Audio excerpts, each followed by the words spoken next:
ಇನ್ನು ಬೆಂಗಳೂರಿನ ಕೂಗಳತೆ ದೂರದಲ್ಲೇ ಅಸ್ಪೃಶ್ಯತೆ ಆಚರಣೆ ಇನ್ನೂ ಕೂಡ ಜೀವಂತವಾಗಿದೆ. ಬೆಂಗಳೂರಿನ ಮಗ್ಗಲದಲ್ಲೇ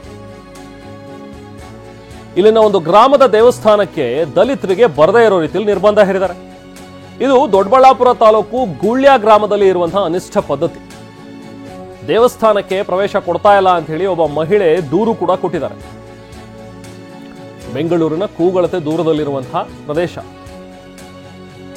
ಇಲ್ಲೇ ದೊಡ್ಡಬಳ್ಳಾಪುರ ತಾಲೂಕಿನ ಗುಳ್ಯ ಗ್ರಾಮದಲ್ಲಿ ಇನ್ನೂ ಕೂಡ ಇಂಥ ಒಂದು ಅನಿಷ್ಟ ಪದ್ಧತಿ ಇನ್ನೂ ಜೀವಂತವಾಗಿದೆ. ನೋಡಿ, ಇಲ್ಲಿ ಸವರ್ಣೀಯರಿಗೆ ಮಾತ್ರ ಇಲ್ಲಿ ಒಳಗಡೆ ಬಿಡ್ತಾರಂತೆ ದೇವಸ್ಥಾನಕ್ಕೆ, ದಲಿತರಿಗೆ ಇನ್ನೂ ಕೂಡ ಒಳಗಡೆ ಪ್ರವೇಶ ಮಾಡೋದಕ್ಕೆ ಬಿಡಲ್ವಂತೆ.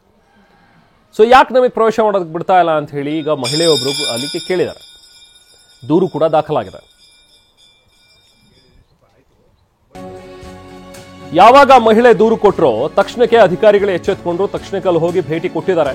ಅಲ್ಲಿನ ತಹಶೀಲ್ದಾರ್, ಡಿವೈಎಸ್ಪಿ ಗ್ರಾಮಸ್ಥರ ಜೊತೆಗೆ ಒಂದು ಶಾಂತಿ ಸಭೆ ಕೂಡ ನಡೆಸಿದ್ರು. ಜೊತೆಗೆ ವಾರ್ನಿಂಗ್ ಕೂಡ ಕೊಟ್ಟಿದ್ದಾರೆ. ಗ್ರಾಮಸ್ಥರಿಗೆ ಹಿಂಗೆ ಮಾಡಬಾರ್ದು, ಈ ಥರದ್ದು ಮತ್ತೇನಾದರೂ ಕಂಟಿನ್ಯೂ ಆದರೆ ಸರಿ ಇರಲ್ಲ ಅಂತೇಳಿ.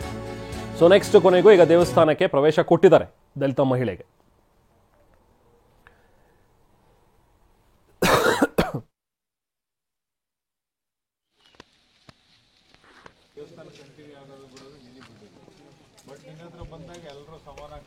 ಸೊ ಇದು ದೊಡ್ಡಬಳ್ಳಾಪುರದ ಗುಳ್ಯ ಗ್ರಾಮದ ಒಂದು ದೇವಸ್ಥಾನ.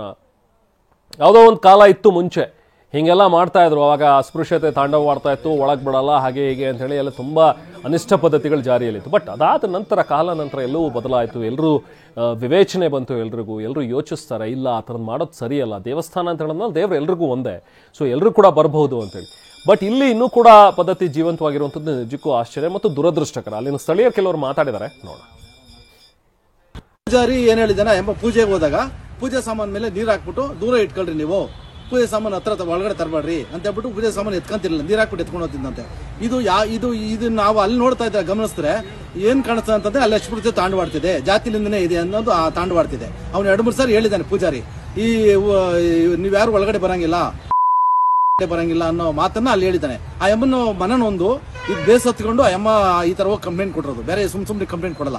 ಅಲ್ಲಿ ಊರಿನ ಜನನು ಅದೇ ತರ ಇದ್ದಾರೆ. ಸುಮಾರು ಜನಗಳು ಈಚೆ ಹೇಳ್ಕೊಳಲ್ಲ. ಅಲ್ಲಿ ತೋಟಗಳಿಗೆ ಹೋದಾಗ ನಮ್ಮವ್ರನ್ನ ಯಾಕೆ ಭಯ ಇಡಿಸ್ತಾರೆ, ಹೆಂಗ್ ಭಯ ಇಡಿಸ್ತಾರೆ ಅಂತಂದ್ರೆ, ನೀವು ದೇವಸ್ಥಾನದ ಒಳಗಡೆ ಬಂದ್ರೆ, ನೀವೇನೋ ದೇವಸ್ಥಾನ ಒಳಗಡೆ ಬರಕ್ ಪ್ರಯತ್ನ ಪಟ್ರೆ ನಿಮ್ಮನ್ನ ಕೂಲಿ ಕರ್ಕೊಳಲ್ಲ, ನಿಮ್ಗೆ ಆಮೇಲೆ ನಿಮ್ಗೆಲ್ಲೂ ಏನು ಸಿಗದಂಗ್ ಮಾಡಿ ಹಾಕ್ಬಿಡ್ತೀರ ಅಂತ ಭಯಕ್ಸಿದ್ದಾರೆ.